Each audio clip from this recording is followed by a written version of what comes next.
My mission is simple, to make you money. I'm here to level the playing field for all investors. There's always a bull market somewhere, and I promise to help you find it. Mad Money starts now. Hey, I'm Cramer. Welcome to Mad Money. Welcome to Cramerica. Other people want to make friends? I'm just trying to make you some money. My job is not just to entertain. It's to educate. It's to teach. It's to put it in context. So call me at 1-800-743-CBC or tweet me at Jim Cramer. Sure, the average has got dinged today. We know that. Dow slipping 166 points. S&P declining 0.66%. NASDAQ backsliding 0.80%. But you know what? There's been a persistent bid, as we call it, underneath this market for months, despite the virus, despite the high unemployment, despite the uneven earnings. It's a puzzle. It's an enigma. I'm constantly trying to figure out why people keep buying. Can never find the answer. And then I had an epiphany, a real eureka moment last night. I was going over the positions in my charitable trust in preparation for my monthly ActionAlertsPlus.com members-only club talk. This time, looking at them through the lens of the election. Why not? It's only 20 days away. And you know what? Of the 32 stocks we own for the charitable trust, fully 2/3 of them would do better under a Biden presidency. Trump stock. That caught me by surprise. Of course, we weren't trying to bet on the election when we put this portfolio together over multiple years. Honestly, I've been operating under the assumption that the market might take a hit if Biden wins. Because what? He wants to raise the corporate tax. He wants to raise the capital gains tax. Wants to raise the tax on rich people. They own stocks. Hey, look, even if you think that's good policy, it seems like, I don't know, how about an obvious negative for the market? Given that Biden's been getting some incredible poll numbers for the last few weeks, a Democratic sweep has become a real possibility. And I know many of you assume that's bad for stocks. That is certainly what I thought. Or at least it's what I thought before my big club call revelation. So why is it that 2/3 of the stocks in my charitable trust would benefit from a Biden victory? The main reason's simple. China.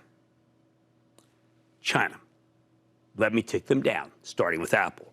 We know President Trump frowns upon companies that do their manufacturing in the People's Republic. Companies like Apple, which also sells, of course, a ton of merchandise over there, makes a ton of jobs. It's created millions of jobs here. Now, I've been exceptionally supportive of the president's trade war. I think we needed to crack down on the Chinese Communist Party's bad behavior. But that's made life difficult for companies like Apple. Tim Cook, the terrific CEO, he's walked a tightrope between Washington and Beijing, and he's done an incredible job. He would make the Wallendas proud. But you know what? With Biden in the White House, he can get off the darn tightrope. When you listen to Biden, he sounds tougher on China than President Obama was. But that's not saying much. For good or ill, a Democratic sweep in November means a less hostile relationship with the PRC. That would be very good news for Apple, which is why I think the stock could and maybe even has been rising substantially on a prospective Biden victory. And Apple by itself accounts for a sizable chunk of the S&P 500. Sure, the 12 matters. I am telling the election matters more. Next up, the charitable trust owns a variety of semiconductor stocks, but the four most prominent are Broadcom, Marvell Tech, AMD, NVIDIA, all of which could get a sizable boost from Biden for the same reason as Apple will. Broadcom and NVIDIA are trying to do takeovers that require Chinese regulatory approval. We know that Broadcom CEO Hock Tan is very acquisitive. But since the trade war got rolling, the Chinese have made it tough on Hock. Tough to close those deals. And the U.S. government has treated Broadcom like it's too close to the PRC. Hey, they're getting it from both sides when it comes to AVGO. Now, take away the trade war, and Broadcom can go back to making big deals that China will be willingly sign off on. Buy. As for NVIDIA, well, they're trying to buy ARM Holdings right now, okay? And ARM Holdings is a great acquisition, but we know the Chinese regulators dragged their feet on NVIDIA's last big acquisition, Mellanox, even though there weren't any legitimate antitrust concerns. They could do the same with ARM Holdings. But a Biden presidency would make that deal a lot easier, and that would be raising numbers. NVIDIA!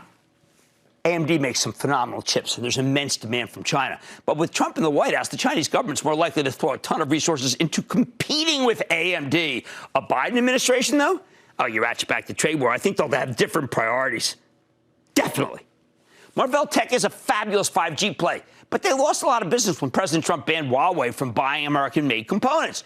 Maybe Marvell gets some of that business back under Biden, even as it has done exceptionally well by courting and then succeeding to get the business of Huawei's competitors since the ban. Beyond tech, listen to this. I mean, it's really amazing. What does the trust own? Some great American companies. Great American companies like Starbucks, like Nike, like Boeing, like Disney. For Starbucks, China's their biggest growth engine. They're putting up tons of stores over there, and they still really haven't scratched the surface of the smaller Tier 2 cities. You know, the ones with like 3 to 4 million people? Hey, they could use a bunch of Starbucks. Nike's got a consistent business in China that could be enhanced under Biden, although the trade war never really stopped them from dominating the sneaker business over there. Boeing. Sometimes I think the Chinese government would rather build its own planes than buy them from an American company, if only to spite Trump. I can envision them making a huge buy from Boeing right around the time of a Biden inauguration. It's kind of like an olive branch. Boeing stock would roar if you get max approval in Chinese orders, even with the crimp of the pandemic. The Walt Disney Company also does a ton of business in China. They play ball with the Communist Party censors because they don't like being portrayed negatively in movies. For Disney, that's a small price to pay to access a gigantic market. They want Chinese people to go to the parks and watch their movies. But playing ball with the Chinese government is frowned upon by Trump White House. Under Biden, I don't know if it would even hit the radar screen. Next up, we own Ma. That's MasterCard for the charitable trust. And this is another China winner. MasterCard already has approval to begin preparations for a clearing operation in the PRC. That was part of Trump's Phase 1 trade deal. However, it seems kind of stillborn. They're not making much progress. I think that's related to the temper of the times. If Biden gets in there, lowers the temperature, I bet China stops playing MasterCard and put it on a list, whatever list there is. They'll get it on the list. Listen, I could go on and on. Both J.P. Morgan and Goldman Sachs want more Chinese business. Biden makes that very likely. Microsoft, they were about to buy a deal for TikTok. Would have been just fantastic for them. But the Trump administration shot them down in favor of Oracle, mostly because they think China has too much influence over Microsoft and none over Oracle. Could have been a huge positive for Mr. Softy. You also have some oddities. I mean, the trust owns Costco, for example. We know Costco has enough money on its balance sheet to pay a huge special dividend. If Biden wins, dividend taxes may go up, so that could spur Costco to pay that special dividend sooner. Not bad. Hey, Waste Management might be able, once again, to sell our old newspapers to China for recycling. Honeywell, substantial business in China. DuPont, substantial business in China. Abbott Labs, substantial business in China. United Parcel, it says it offers more delivery options in China than any other company. Go check the website. All of them do better if you ratchet down tensions. Now, again, let me be very clear. I am not saying Biden would be better for the stock market as a whole. The Trump White House has been very aggressive about wanting to keep the market happy. I've never seen anything like it. A lot of the tweets are just about how the Dow's doing. You know? I mean, he loves it. He wants it up. He wanted the Nielsen's up, too, when he was doing Apprentice, you know. But when you drill down to specific industries, I don't have much appetite for the stocks that would benefit from a second Trump term.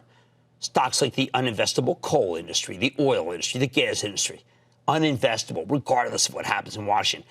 I don't care that the Arctic Refuge is open for drilling. At these low prices, neither should the oil companies. Give the polar bears a break. The bottom line, whatever. I mean, they got like all sorts of deer and stuff up there. I want to go there if I get a chance. When it comes to earnings, to prospects, to growth, I was absolutely stunned that 2/3 of the stocks in my charitable trust would likely make more money under Biden than under Trump. And given that Biden's way ahead in the polls, maybe that's what's being reflected in the averages. Back during the primaries, I said a Trump versus Biden race would be ideal for the stock market. Looks like I was more right than I knew. Don't miss a second of Mad Money. Follow @Jim Cramer on Twitter. Have a question? Tweet Cramer. #MadTweets. Send Jim an email to madmoney@cnbc.com or give us a call at 1-800-743-CNBC. Miss something?